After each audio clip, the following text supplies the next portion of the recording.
नमस्कार शेतकरी बंधूंनो, आज आपण मक्का पिकाची पाहणी करता गाव विटा तालुका भोकरदन जिल्हा जालना या ठिकाणी आलेलो आहे. आपल्यासोबत शेतकरी भाऊ पण सोबत आहे आपल्या. आपण त्यांच्याकडून जाणून घेऊया या मक्का वाणाबद्दल. तर नमस्कार भाऊ. नमस्कार. तुमचं नाव सांगा. रमेश तुकाराम मोनारसे. बरं. Mobile number 8390776399. बरं. या कुठल्या वाणाची लागवड केलेली आहे तुम्ही मक्काच्या? भारती 45. भारती 45. बरं. ह्या मक्कामध्ये उगवण क्षमता बाबत सांगा बरं. उगवण क्षमता कसं काय राहील? उगवण क्षमता चांगली आहे तिची. चांगली आहे. बरं. आळीचा प्रादुर्भाव वगैरे? हवाचा प्रादुर्भाव आहे पण दुसऱ्या मक्कापेक्षा थोडा कमी आहे. दुसऱ्या मक्यापेक्षा थोडा कमी आहे. बरं. तर काय वाटतं वाणाबद्दल तुम्हाला? वाण खूप चांगलं आहे.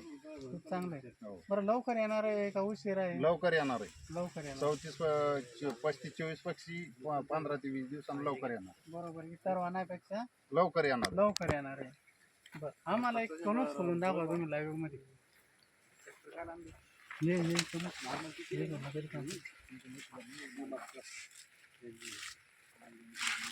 बुडापासून तर टोकापर्यंत दाणे भरलेले आहे. दाणे भरलेले आहे त्याला. लांब दाणा आहे, कॅप्सूल टाईप दाणा आहे. कॅप्सूल टाईप दाणा आहे. जर आपण बघितलं तर त्याचं लेंडूर वगैरे एकदम असं बारीक आहे. हां.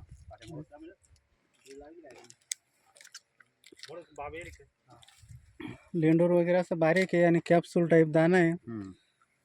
त्यामुळं तुम्ही शेतकऱ्यांसाठी काय सांगाल? मका लावायला पाहिजे पुढच्या वेळी येणाऱ्या खरीप हंगामामध्ये कसं? खरीप हंगामामध्ये ही वाण जर असलं चालतंय हे लावायला, किंवा याच्यापेक्षा दुसरं वाण जर असलं ते पण चांगलं आहे. बरोबर. आमचं हे जे वाण आहे आम्ही हे खरीपलाच देतो.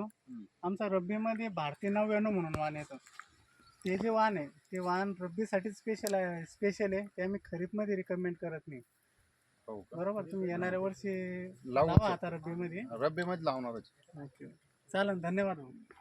एक बॅग नाही 3 बॅग असल्या तरी 1-2 बॅग लावूच आम्ही त्याच्यामध्ये. 100% लावा. चांगला राहील तुम्हाला.